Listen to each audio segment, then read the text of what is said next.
special. He's a special man, a special person. And he's become my friend. Well, there's a lot of people here. Whoa.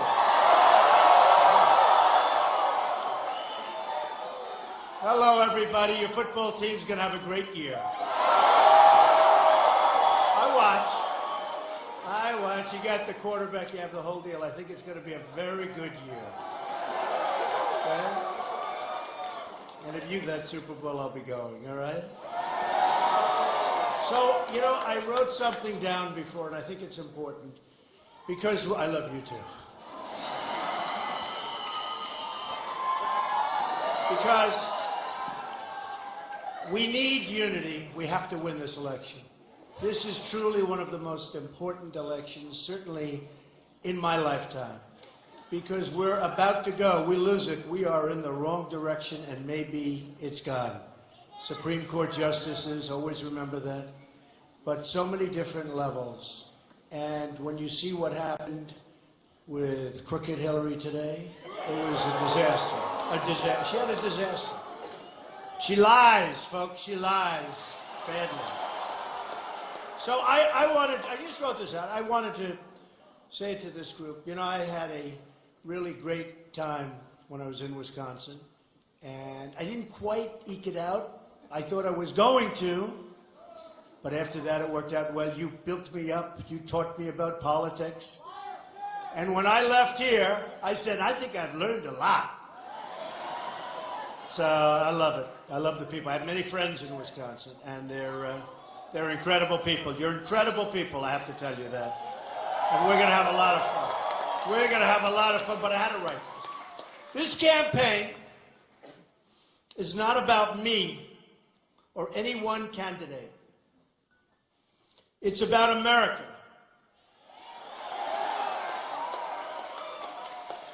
It's time for a change. We need a change, a real change, not an Obama change. Remember Obama change? We don't need an Obama change. We've had enough. It's time to change a rigged political system that works only for the insiders and to replace it with a government that serves the people. Have to do it. And I know both sides. I've been on the other side, believe me. I actually like this side better. This is a movement. This is a movement like they maybe have never seen in this country, according to even the political pundits that truly hate me. Okay? This is a movement that some say, most say, is one of the great phenomena that they've ever seen in politics. Some say it's the single greatest phenomenon. Though the media doesn't want to talk about it, we've done something, all of us together. I'm a messenger. I'm only a messenger. We've done something truly historic together. Standing before you as nominee for president, and I am not a politician, proudly.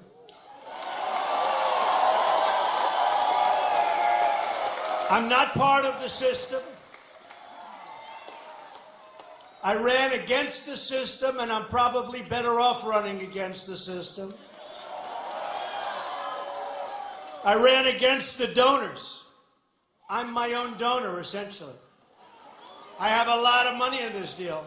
This is a very expensive process, I want to tell you. I funded, as you know, I funded the primaries. And now I'm in for over $60 million. And I'm largely funding my campaign as we go forward. In addition to that, we've raised tremendous amounts of money, and much of it from small donors, $61. 61. As a Republican, that doesn't happen. It happens because of what you're seeing in front of you today. And if you remember, just prior to June, they did a story. Donald Trump hasn't really done too well with fundraising. Well, that's because I didn't even know if I was getting the nomination. I'm not going to raise funds. I would have had enough if I didn't make it. I would have said bye-bye politics. But I wanted to make sure. So I got it. And then I started raising money for the Republican Party, and we raised a lot of money. We started really on June 14th, Flag Day, my birthday. My birthday.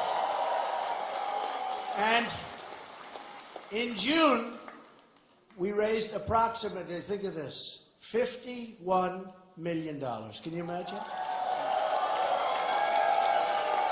And those people couldn't believe it. They were really surprised. Big headlines, you know, because they don't give me too many good headlines. I can do the greatest things. I do things that I think are fantastic.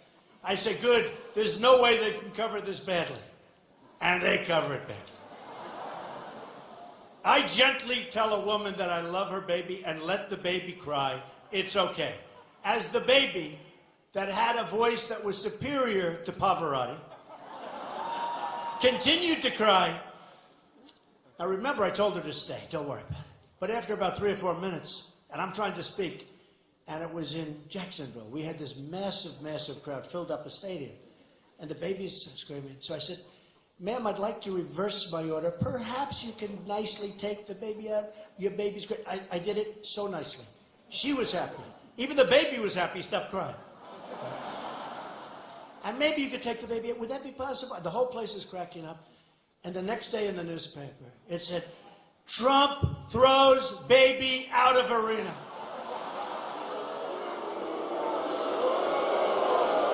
Terrible. Now, they're very dishonest. That was a tough one. And I just had a reporter come up to me, backstage, a reporter come up, Mr. Trump, sir, but why did you throw that baby out of there? And I said, I was having fun. I was so nice. I was so nice. Everybody liked me. The baby liked me. The mother liked me. We had a good time. I tried to keep the baby in, but the baby had such a powerful voice. In fact, I want to find out who that baby is, because I want to sponsor the baby. And that baby will sing someday in Philharmonic Hall. I'm telling you. New York City. Okay, the great Philharmonic. So I'm not part of the system. I ran against the system. I ran against the donors, because I'm largely my own donor. I'm running against myself. That's sort of, never thought of it that way. And against the status quo. And the status quo we have to get rid of, because it's not working, folks. Because the country's a mess. And that's why I put up a lot of money. But while the Democrats nominated the candidate of special interests, and really a candidate of total corruption, I mean, you take a look at what she's doing, the Republicans made history by choosing a nominee from outside of this very, very corrupt system. It is a corrupt system. It's a corrupt system. You want something done, they can do it for you. And that's not necessarily, and usually it isn't, good for the country. That is why we're going to be able to deliver real change and real safety and real opportunity to all Americans. We have to unite. Remember that. Everything I've accomplished, I've done by putting together a really fantastic team, including, of course, Governor Mike Pence of Indiana, who's done an incredible job. My wonderful staff of people that really love what we're doing, and they're working so hard. My family, my friends, and it's expanding all the time. But I need a Republican Senate and a House to accomplish all of the changes that we have to make. We have to make them. Right? I understand and embrace the wisdom of Ronald Reagan's big tent within the party. Big, big tent. Remember? Ronald Reagan. Great man. Great guy. Remember, he included Reagan Democrats and independents and Republicans. A lot of people. We're going to have the same thing. There are a lot of Democrats perhaps in this room. Are there a lot of Democrats in this room? Raise your hands. No. I mean, I don't think we need too many, to be honest with you, but So I embrace the wisdom that my 80% friend is not my 20% enemy. Ronald Reagan. Stated by Ronald Reagan. Pretty good. We will be the big tent party. We are going to have a lot of crossover. We're going to have a lot of Bernie Sanders people coming in because of trade. Because Bernie Sanders knew we were being ripped off by trade. Trade is a disaster with China, with Japan, with Mexico, with Vietnam, with so many countries, with every country. Every country. We don't win at any level with anything. And as a unified party, we will lead our country to unity as well. Very important. We need the unity. We have to win this election. No, we have to win it. Have to win it. Otherwise, our big movement was not as big as we thought. And that's not good. That's why November 8th, you've got to get everybody you know. And you know, all this voter ID, nowadays a lot of places aren't going to have voter ID. Now, what does that mean? What does that mean? You just keep walking in and voting? So you have to be very careful, very vigilant. You have to be careful. But we will have disagreements. But we will disagree as friends and never stop working together toward victory. And very importantly, toward real change.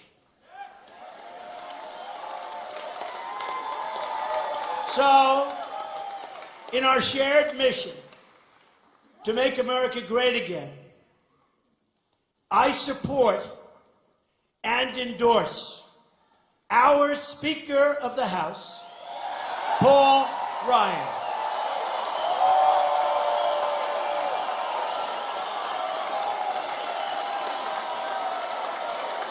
Paul Ryan, good. He's a good man. He's a good man and he's a good guy. And we may disagree on a couple of things, but mostly we agree, and we're going to get it done, and we're going to do a lot of wonderful things. He's a good man. And while I'm at it, I hold in the highest esteem Senator John McCain for his service to our country in uniform and in public office. And I fully support and endorse his re-election. Very important. We'll work together. I also fully support and endorse Senator Kelly Ayotte of New Hampshire, a state I truly love, primarily because that was my first victory, but I love New Hampshire. No, I love New Hampshire. It's one of the most beautiful places. She's a rising star and will continue to represent the great people of New Hampshire so very well for a long, long time. Senator Kelly Ayotte. Working hand in hand, we will grow our majority in the House and in the Senate. We need that. We got to get things done. Arm in arm, we will rescue the nation from the Obama-Clinton disaster, which is exactly what it is, that has bled our country dry and spread terrorism unabated across the world. That's what's happening. You saw just now, maps came out yesterday. They said ISIS is far bigger. It's all over the place. It's all over the place. We're going to get rid of it, folks. Our military is depleted. We're going to build up our military. We're going to get others with us. Believe me, we're going to get plenty of others with us. And speaking of others, wouldn't it actually be wonderful if we could get along with Russia? Wouldn't that be nice? They talk so big and so brave and so tough. They're the tough ones. You know, Hillary's real tough. Give me a break. Wouldn't that be great? We get along with Russia. We go out together with others. And we knock the hell out of ISIS. Wouldn't that be great?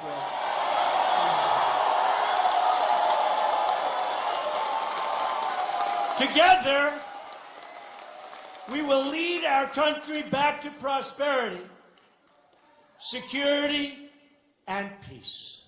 Okay?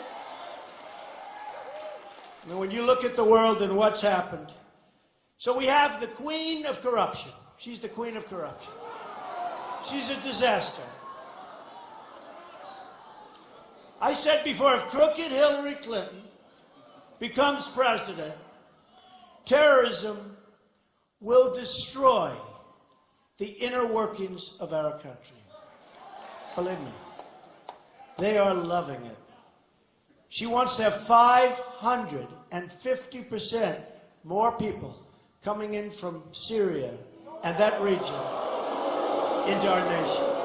And we don't know who they are. We don't know where they come from, really.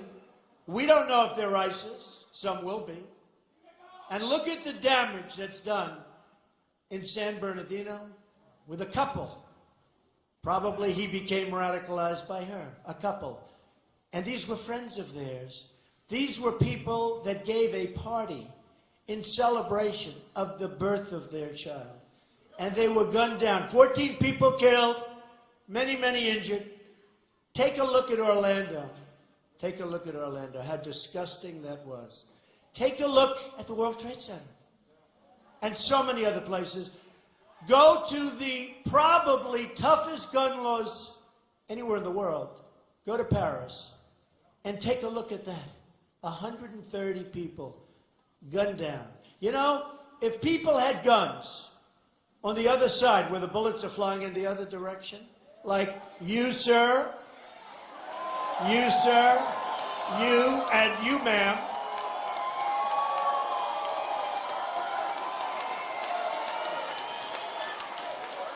first of all, if they knew guns were in the room, they probably wouldn't have gone there. There were no guns. They were just sitting ducks. 130 people. In San Bernardino, you had 14 people. But in Paris, just like this, boom, get over here. Boom. Get over here. Boom. 130 people, with many still in the hospital, many so gravely wounded, it's horrible. And if they had bullets flying in the other direction, maybe they wouldn't have shown up, and if they did, I'll tell you what, you wouldn't have had that kind of carnage. You would have had people lying on the other side of the floor instead. Okay? So, Hillary Clinton wants to do major damage, as you know, to our Second Amendment. Hillary Clinton wants to put judges, she wants to put justices of the Supreme Court. She's going to make them nice and liberal. Wait till you see what that does to your rights. Wait till you see what that does to your Second Amendment. You will not recognize it. You will not recognize it. National Rifle Association, NRA, endorsed me. They're great people. Wayne, they're great people. Chris, they love this country. They endorsed me very early. And it's really an honor. I'll tell you what, they are phenomenal people when you get to know them. They love the country. You know, they love the country. They take a lot of heat, but they love the country. I'll tell you that right now. And I heard Mike, Governor Pence, talking about 1.2 growth, 1.2% growth. The lowest in memory, I guess, since the 1940s, when you think of it, the lowest. So a lot of differences between all of us. But I thought I'd mention, because I've known Hillary Clinton over the years. I've known her. And she makes statements. Yeah. She makes statements. And, you know, there's statements coming right out of a playbook. Well, let's see. We can't get them for this. We can't get them for this. I always heard I had the best temperament. People tell me I have the best temperament. I have a temperament to win. We got to win. We got to win. We got to win. She said not so long ago, I don't like Donald Trump's tone. Now she's reading it off teleprompters. I don't like Donald Trump's tone. And I said, you know, we need a tough tone today. We have people, we need a kind tone. We need a tough tone, though. We have people being beheaded all over the Middle East and other places. We have crime that's rampant. We have people in the Middle East being drowned in steel cages. This is like medieval times. And she's worried about my tone. She's worried about my tone. So they chop off heads, and they drown people, and they bury people in sand. And then they asked me, Mr. Trump, at one of the debates, which they say I won, which I'm very happy about. Mr. Trump, sir, how do you feel about waterboarding? So I'm saying chop off heads, drown people, burying them in sand. I said, I'm absolutely okay with it. Let me tell you. These people. Can you imagine what the enemy must say? Can you imagine what the enemy, ISIS in this case, can you imagine what they must say as they've spent the day chopping off the heads of Christians, come back, get together, start talking, and they say waterboarding is not allowed in the United States. By the United States. Waterboarding is not allowed. So, folks, we better get smart, and we better get tough, and we're playing games with Hillary. We're playing games. It's just games. She's not the right person. Everybody knows it. Her single greatest achievement is being caught in a crime and getting away with it. It's true. True. It's true. 33,000 years.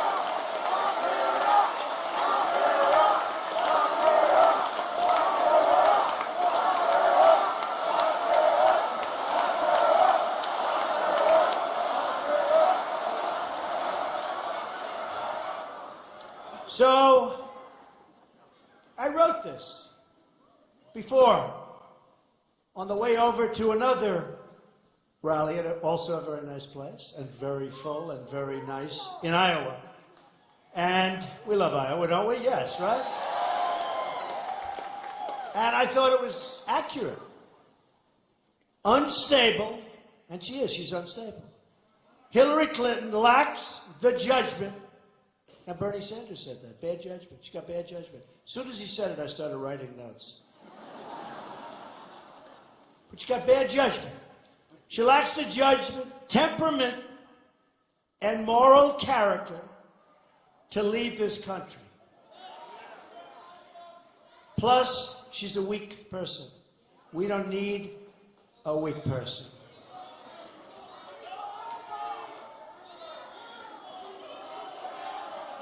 He just said, plus she's a criminal. She's a dangerous liar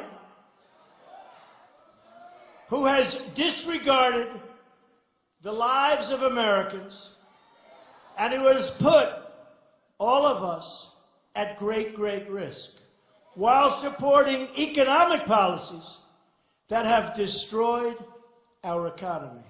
We've got a long way to go. She is unhinged. She's truly unhinged.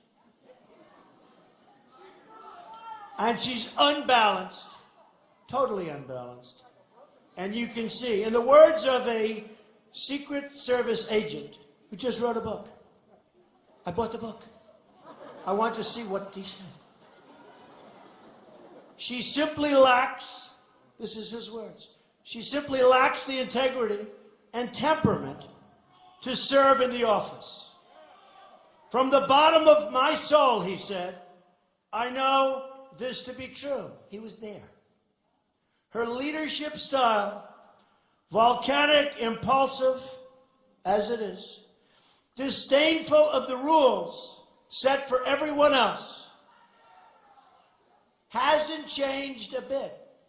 She's unqualified to become president. And she really is. And Bernie said that too. So,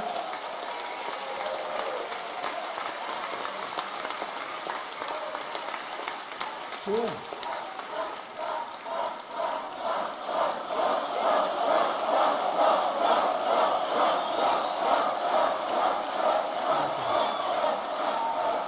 What great people. Wow. No, but it's true. I mean, no games. It's true. It's true. In one way, she's a monster. Okay? Look at what happened. Look at her history. In another way, she's a weak person. She's actually not strong enough to be president. So she's got both, but she's not strong enough to be president. She will be a disaster. She will be a disaster. She will be so bad for our country. And I'm not just talking about justices of the Supreme Court. She will be so bad for our country. And we can't let it happen. We can't let it happen. You know, Mike Pence told me a story, and maybe I shouldn't even say it, but I found it interesting. One of the reasons, I guess primarily, the primary reason that he's in politics is because he watched the crookedness of the Clintons when they were in the White House. And he said, he ran again. And he won. And you have to hand it to him. I mean, there's a guy who doesn't give up. He does not quit. Never, ever quit. But he watched the Clintons, and I'm sure they'll be thrilled to hear that. But they actually got him into politics, which is interesting. So then we make these horrible deals, the Iran deal, horrible deal, to get $150 billion. And how about $400 million?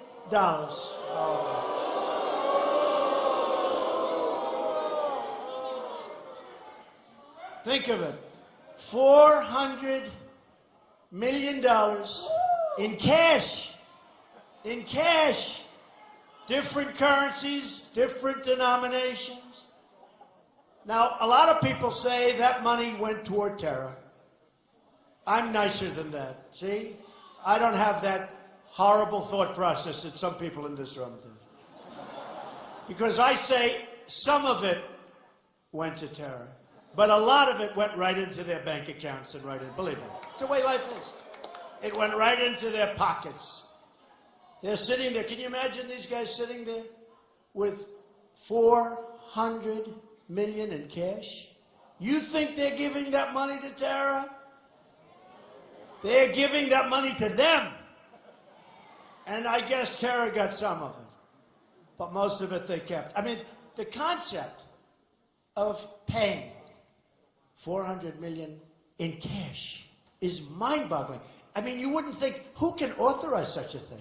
Where did they get it? What do they do? Go up to a bank teller and say, give me $400 million in cash. I want it in euros.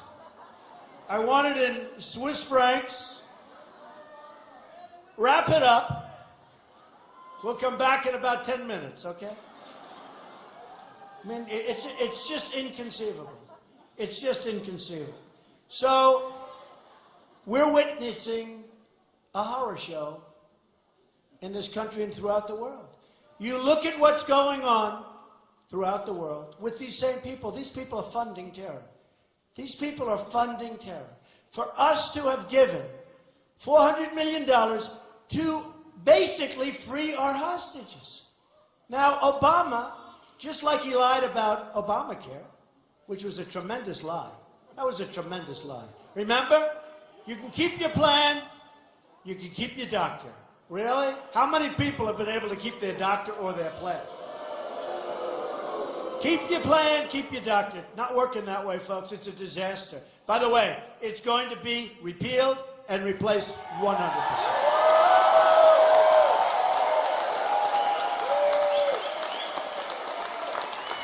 And honestly, I hope I win because we'll do a great job. We're going to make America great again. We're going to make America great again. But I actually think that regardless of who wins, Obamacare is going to fold in any event. It's so expensive. People can't afford it, and the country can't afford it. Other than that, it's just wonderful, all right? So in Texas, they just had almost a 60% increase. Now the increases are starting to come out. The big increase is going to be announced on November 1st. The election is November 8th. Folks, they want to delay it because it is election changing. It's a mess. It's election changing, and they want to change it. And we can't let that happen.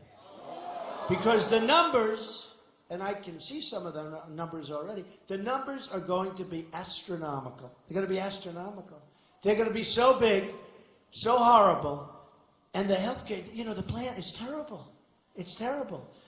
And we're going to take care of everybody, but we're going to end up with a great plan that costs much less money for the people and much less money for the country. This plan is a total rip.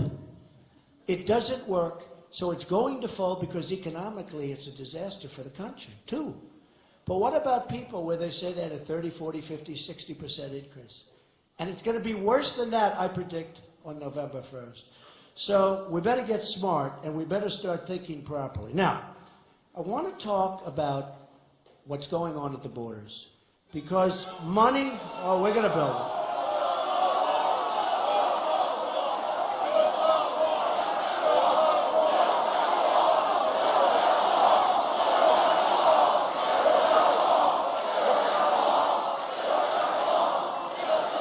So listen, so we have people coming into our country that shouldn't be coming into our country.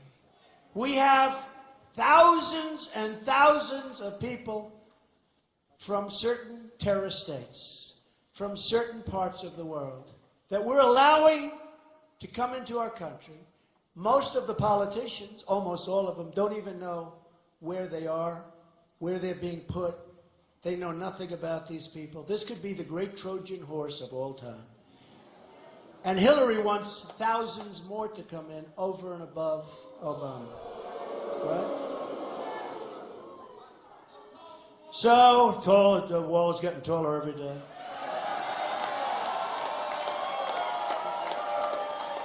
If you think of this, I just wrote this, the Obama-Clinton foreign policy has handed huge portions of Iraq, Libya, and Syria to ISIS. Huge portions. It's undermined stability in Egypt, and you know what they had to do over there, and empowered Iran as never before. Iran, 3 years ago, was dying. In fact, when they were marching in the streets, if Obama would have just encouraged it a little more, it would have been taken over by the people. But Obama played ball with the thugs that are running right now. Think of this, think of this. Look, we're making a deal, and the deal's not made, and they're dancing in the streets of Iran, saying how stupid the Americans are to be making this deal. The leaders, and in particular the leader of Iran, is calling us stupid, and the deal means nothing. And yesterday, I think he just said that the United States is essentially nothing. This is our great, great partner. But when you have somebody, if I was making a deal, and if the other side was bragging about it, the deal wasn't made, I'm not making that deal. I'm not making it. I'm walking. But we kept it going, and we should have never, ever started negotiating that deal until we had our hostages back. Okay? We should have walked. We should have doubled up the sanctions and walked, and they would have, and I say it, before the plane reached New York City or Washington, you could just turn it around because they'll call you, they'll say, let's go, take your hostages. But when you think about it, you probably read today and yesterday, one of the hostages was waiting for a very long period of time. Now, Obama said that it had nothing to do with the hostages, that he wouldn't do that for kidnappers. He wouldn't do that for kidnapping. Okay? No, think of that. You got to think about it. He wouldn't do it. Now, it was the same day, right? Same day. We have to be exactly accurate because they'll catch us, right? Same day. The money came in. And one of the hostages, good guy, I saw him interview on television, good guy, hard time. But didn't he say he waited forever? He waited, and somebody said, nope, we're waiting for either something or a plane to come in. And here Obama stands up yesterday, and for 7 minutes, is telling us one thing had nothing to do with the other. Just a lie. You know, at least be truthful. And we're talking about the same day, $400 million. And we could have had something that would have been a much better deal. And you know what? I'm all in favor of deals when it gets to nuclear. But we could have made it, we should have walked. And we should have walked with 150 too. We should have said, sorry, we don't have the money. Can't pay. We don't have the money. We owe almost $20 trillion. I'm sorry, fellas, we love you. We think you're the greatest guys on earth. But we can't give you the money. We don't have it. And they'll get angry and they'll be upset, and 2 days later you'll be back to the You just saved yourself 150 billion, right? 150 billion.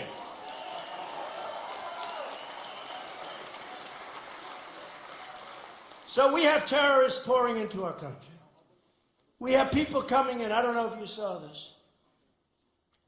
In Maine, and Maine knows, because Maine is, I was up there yesterday, great place, great governor. Paul is doing a great job. And I think the most important issue facing civilization right now is radical Islamic terrorism. And we have a president that refuses to use the term. And we have crooked Hillary who doesn't want to use it. Now, she's being forced to use it by me. Did you notice she gave a speech? She said, I will use it.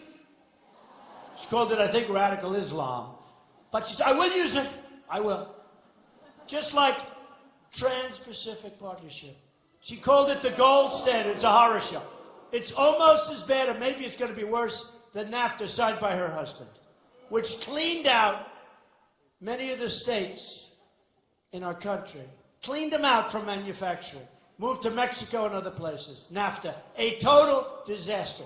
NAFTA, signed by Bill Clinton. He never suffered the ravages because he signed it, then he got out, and other people did suffer with it. But we're going to renegotiate NAFTA, and if they don't want to make a great deal for us so we get our jobs back, at least a lot of them, if we can't make a great deal, and she can't do that, by the way, if she wanted to. Number one, her donors wouldn't let her. Her special interests would never let her. Her lobbyists would never let her. Number three, she couldn't do it anyway, even if she wanted to. But we're going to renegotiate. And did you hear her the other day?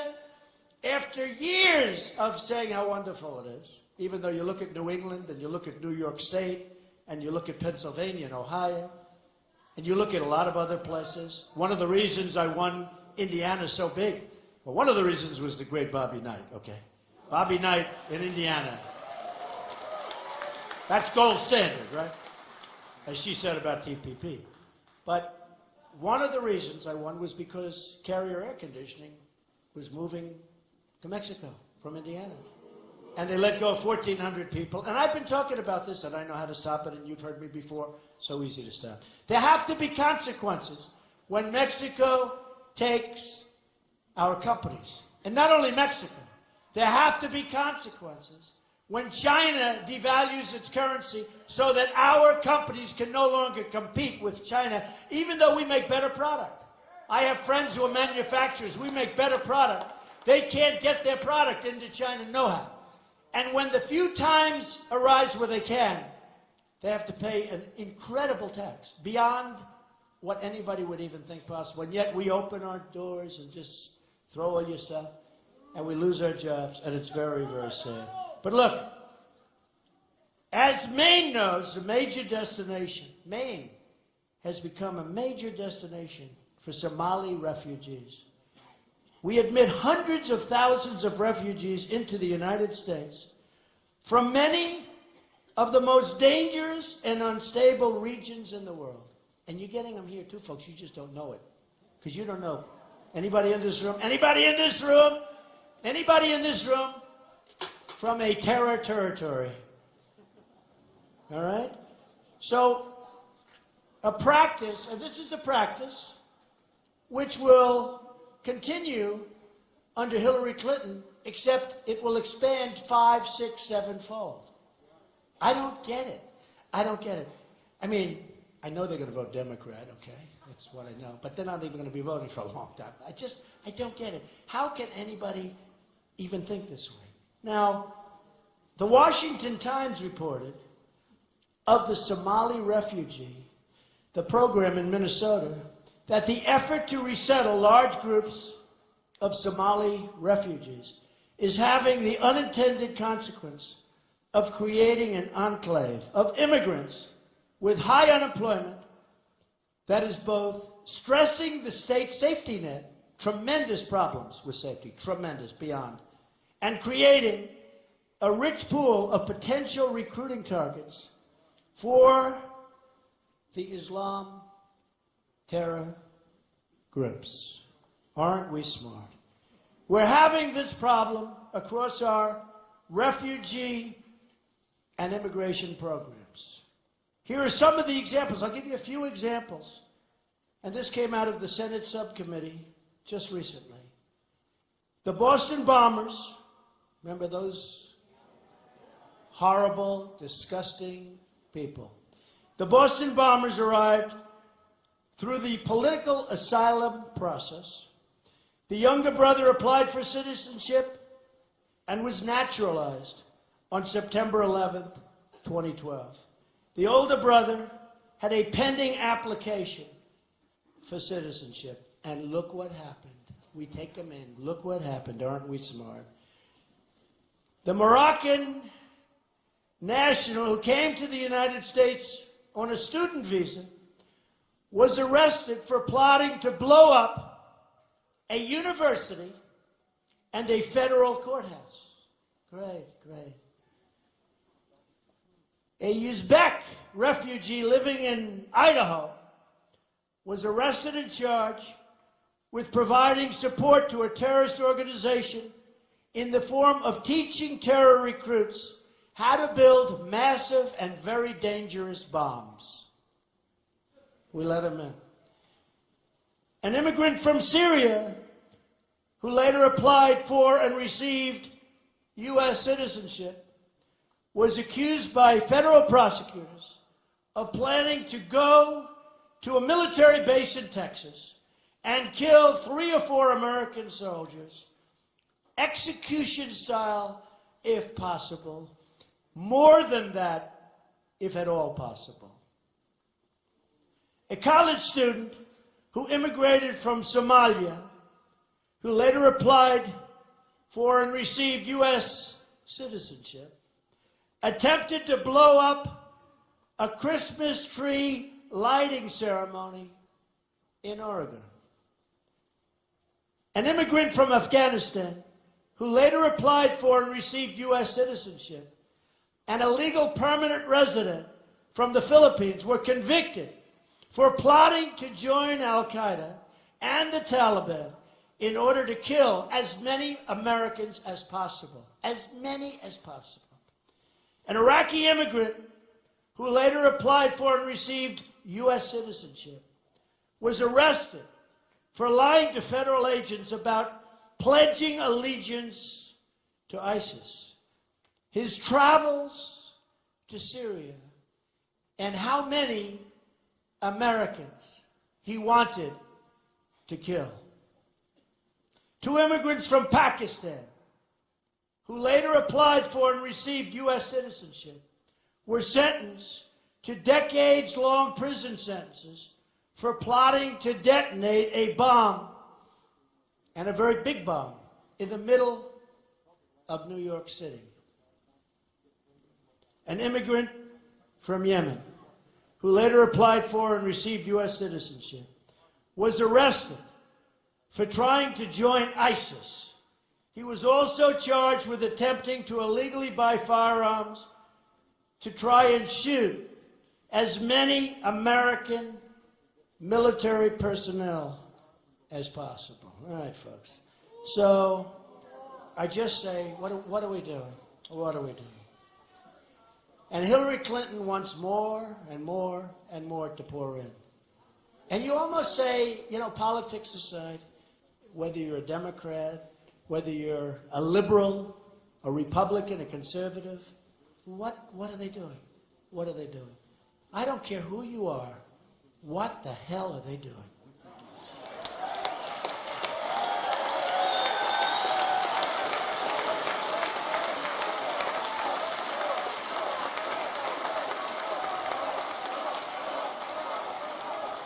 So we're going to have strong borders. Our southern border is going to be very powerful. We're going to stop the drugs from pouring into Wisconsin and every place else. The heroin epidemic is beyond belief. In New Hampshire, a great place, that's really where I realized the extent of what's going on. When I'd meet with the people of New Hampshire and they'd tell me the biggest problem they have is heroin. And I said, can't be. With the beautiful lakes and streams and trees, it's so beautiful, right? The biggest problem is heroin. I said, you have to be kidding. That can't be right. It can't be right. And it was. Their youth is being poisoned. And then you go to Massachusetts, and you go to North Carolina and South Carolina, and you come here. You come here. I just left Iowa. You go to Iowa, you see the tremendous problems they have with heroin and drugs that pour in from the southern border. And look, here's the story. We're going to have strong borders. We're going to have a wall. It's going to be a big, powerful wall. Big, powerful wall. You know that Hillary Clinton wanted a wall a number of years ago. She wanted a wall. And the primary reason, as we understand it, looking back, not that long ago, she wanted a wall. You know, walls do work, folks. I mean, just all you have to do is ask Israel. All you have to do is ask some of the nations that are in Europe right now that are building walls. You know, it's sort of interesting. Obama talks about there will be no wall. But in the White House, which he just said, which is true, they want to build essentially a wall. They want to build a fence a lot bigger, a lot higher, a lot stronger. You know, it's sort of interesting. I say, don't build that fence, right? Don't build that fence. Because they say walls don't work, fences don't work. Don't build that fence. When Hillary doesn't want to let you have your guns, she's surrounded by people like this that have more firepower on them than any human beings on earth. And I think she doesn't want to have guns. I think that all of her bodyguards and all of her Secret Service should immediately give up their weapons. Okay? Immediately.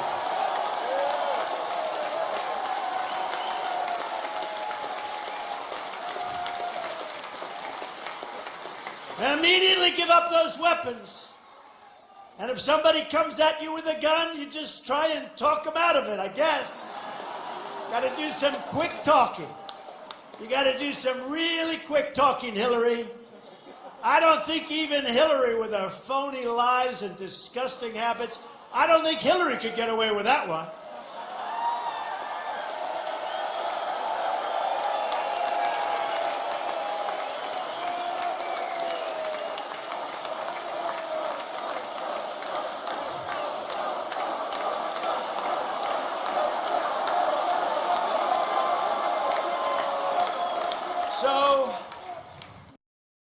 So we're going to have a little contrast.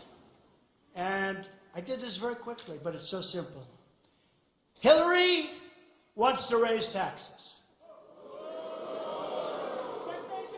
Trump is going to lower taxes very substantially, the biggest tax decrease of ever, on business and on person. Hillary wants to significantly expand regulations. Trump is going to get rid of many, many, many regulations. Which, by the way, are stopping your businesses, both small and big, from succeeding, from expanding, and more than anything, from starting. You can't start a business today. The regulations are so onerous and horrible.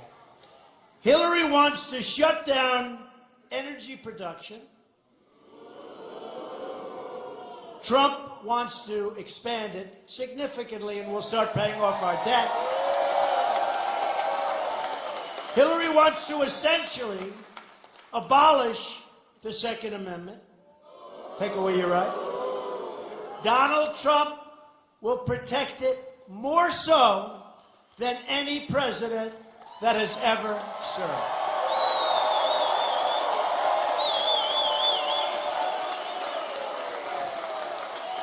Crooked Hillary wants far-left activist judges, forced over there by Bernie and by Pocahontas, who will destroy our Constitution. I want judges who will support and defend our Constitution.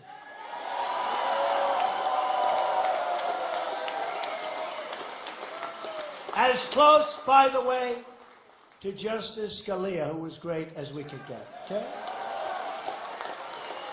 Hillary wants to open our borders, just open them up, because her special interests and donors want it that way. There are reasons. I understand that. I want to totally secure our borders, but I want people to come in. But they come in through a process, and they come in legally. Okay?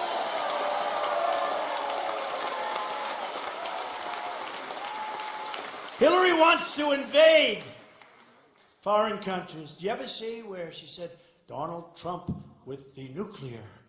I'm afraid. I didn't want the war in Iraq. And I'm on record. I didn't want the war in Iraq. I didn't want all of what they've done. And I said, if you read Esquire magazine from a long time ago, you'll see everything I said was exactly right. It's going to destabilize the Middle East. I said, the meanest, toughest group of people, the people that hate the United States and its people the most, they're going to take it over. That's exactly what's happening. They're taking over the oil. They're taking over the land. They're taking over everything. I didn't want it. But I'm always being accused like the war hawk. They think I'm a tough guy, the war hawk.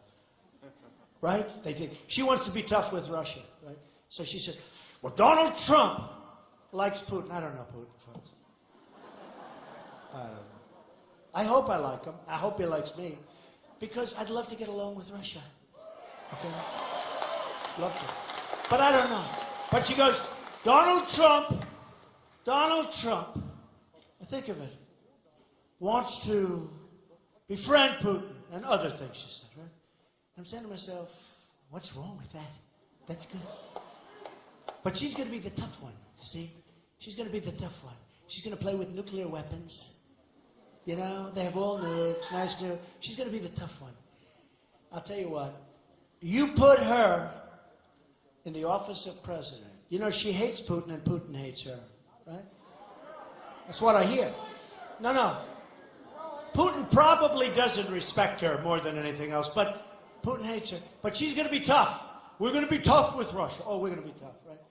Let me tell you, we're in a different world today, folks. We're in a different world. But she makes it sound like I'm this tough guy that will have a temperament. You know, she used the word. You know who gave her the word? Her people that write the speeches. We'll say Trump with a temperament.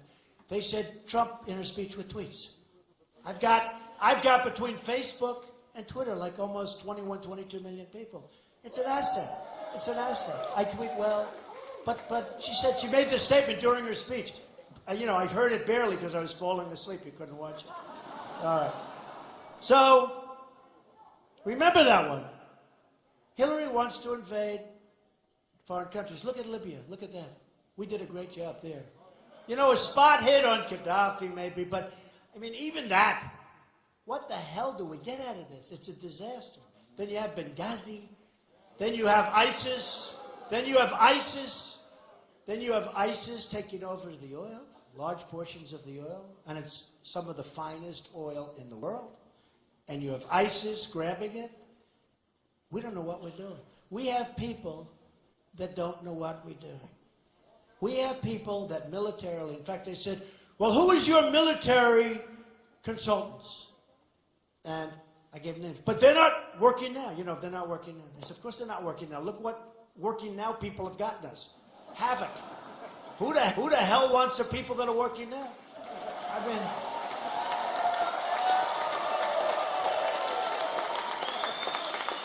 You know, a lot of it's common sense and a lot of it's instinct, and she has very bad judgment. She's got no instinct whatsoever. And when I was asked on one of the big networks about NATO, they said, what do you think of NATO? Now, you know, it's not like it was my primary subject, in all fairness. I've only been doing this for 12 months. Now it's actually almost 14, I believe, right? But NATO. So I said, I knew enough. And sometimes knowing a little is better than knowing too much. You understand. You can't see the forest for the trees, right? So I said, NATO, in my opinion, is obsolete because it's not covering terrorism. Obsolete for that reason. And also, you have many countries that aren't paying their fair share. They're not paying what they're supposed to be paying. And we're protecting those countries. And we're supposed to get into World War III for all these countries that aren't paying their fair share. And even the commander of NATO, and I so respect what he did, he came out the other day and he said, Donald Trump is right. We have cut, that's right, did you see the letter, the big story? Donald Trump is right. I'm sure Obama was thrilled when he saw it. Donald Trump is right. You have countries that aren't paying. And he said how he goes in and he talks to them. He says, look, you got to pay your bills. I have budgets, which is true. And I have to go back to Congress and I have to say what's it. They don't pay their bills, though, because people don't ask properly.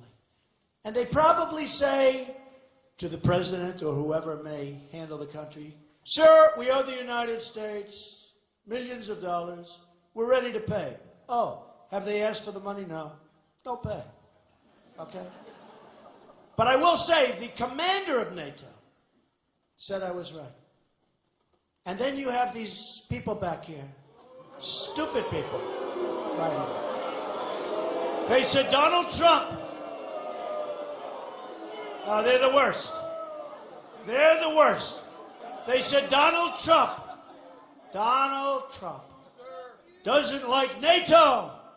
He is going to abandon NATO. That's not what I said. I said they got to pay.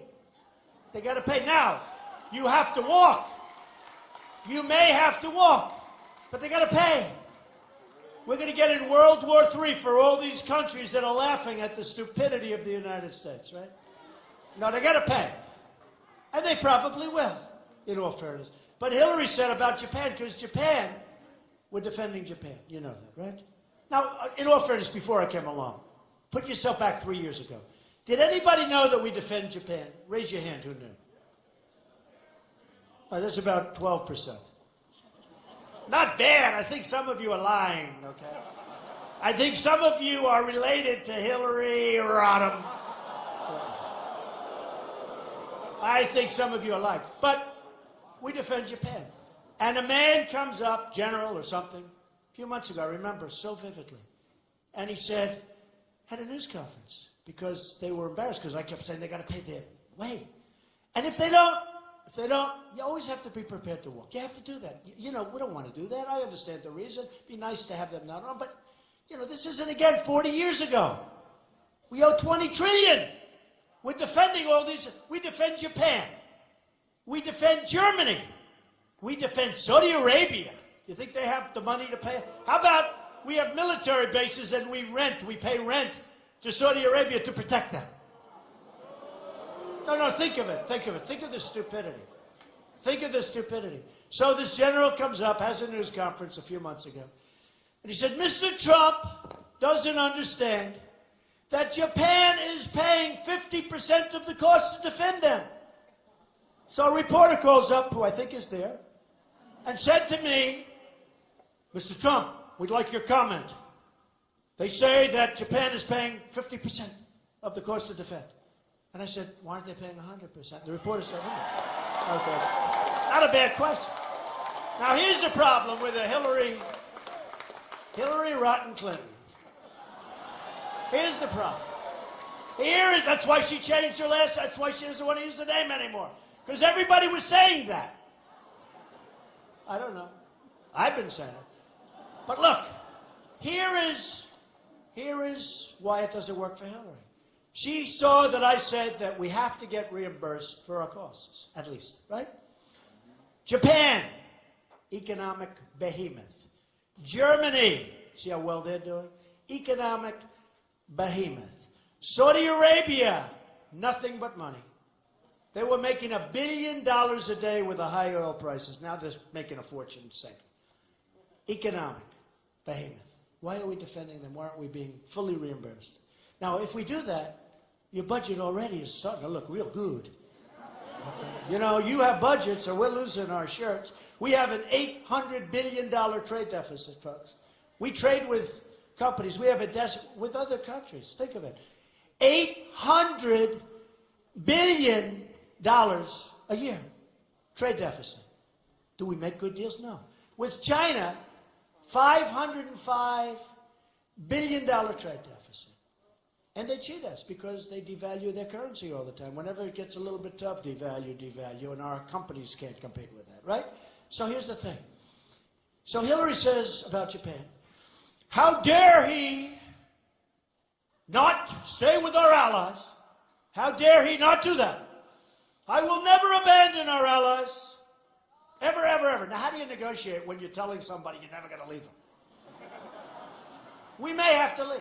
Look, Japan has problems because you have the maniac in North Korea making missiles. I mean, you know, so we'll get it. Now, South Korea. It's an economic behemoth.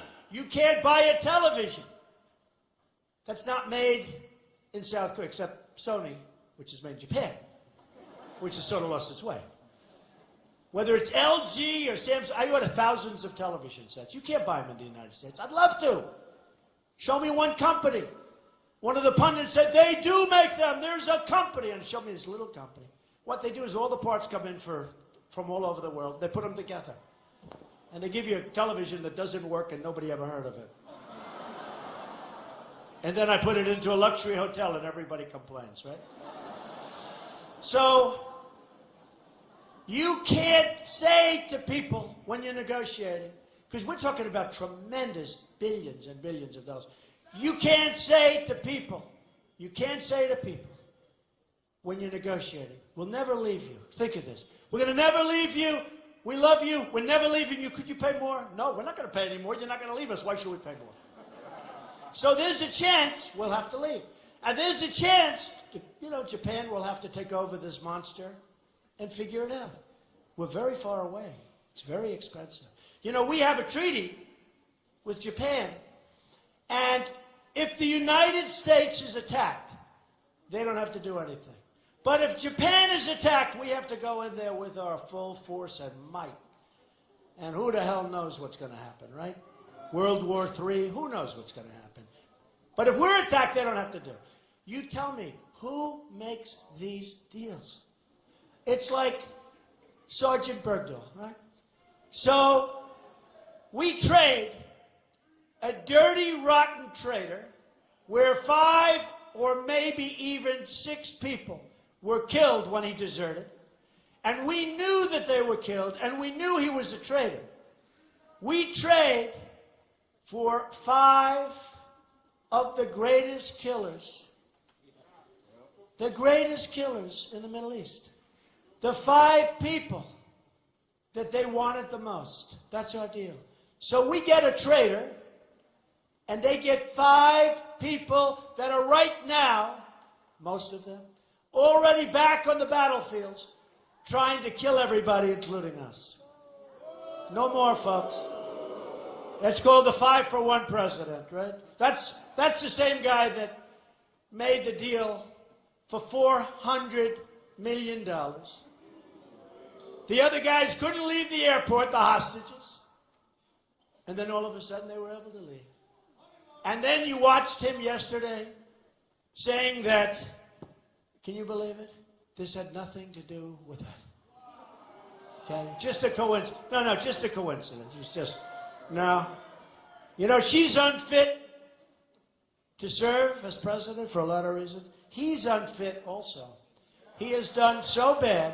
He has been so incompetent. We've doubled our debt during his, think of it, over the years of our country, he gets in, and in 8 years, by the time his term is up, we will have doubled our national debt. Think of it. So we have to win this election. This is a very important election. I didn't need to do this, folks, believe me. I could be elsewhere right now. I love being with you, but I could be elsewhere. I might be in Wisconsin, just a different location, okay? But I felt I had to do it. I want to give back. I'm going to give back. I want to give back.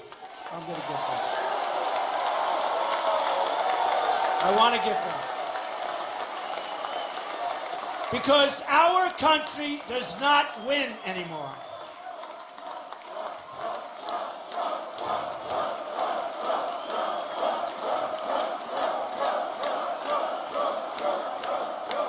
country does not win anymore, and it's not going to win with crooked Hillary Clinton. Not going to win. It's not going to win. She doesn't know how to win. Our country is not going to win with her. We're going to be worse than we are with Obama. I mean, if you want 4 more years of what's going on, ISIS all over the place, ISIS expanding. And by the way, our policemen are great, great people.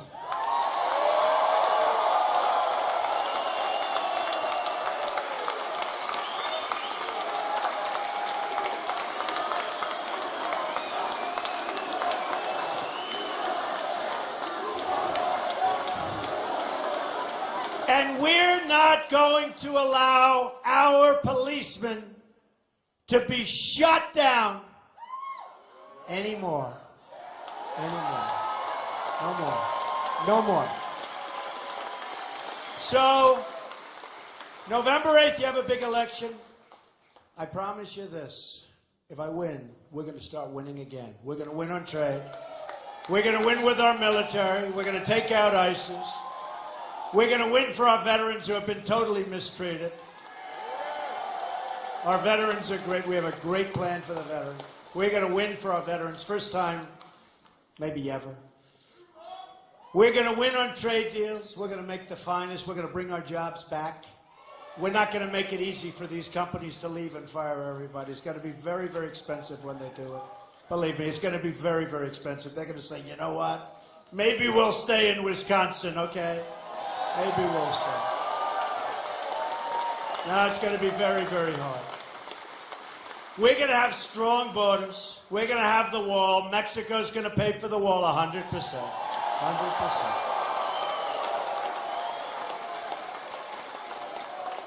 We're going to get rid of Obamacare. We're going to get rid of Common Core. We're going to bring our education local. We're going to have local education. We're going to appoint great Supreme Court justices.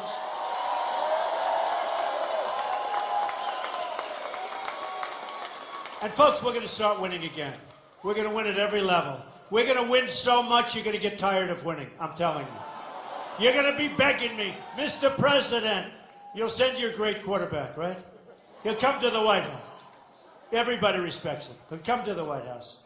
And they'll say, Mr. President, the people of Wisconsin, they can't stand winning so much. Could you tone it down just a little bit? I'll say, I just can't do that. We're going to win more and more and more. We're going to win at every level. But we are going to win. We are going to make America great again. We are going to make America safe again. Thank you very much, everybody. Thank you.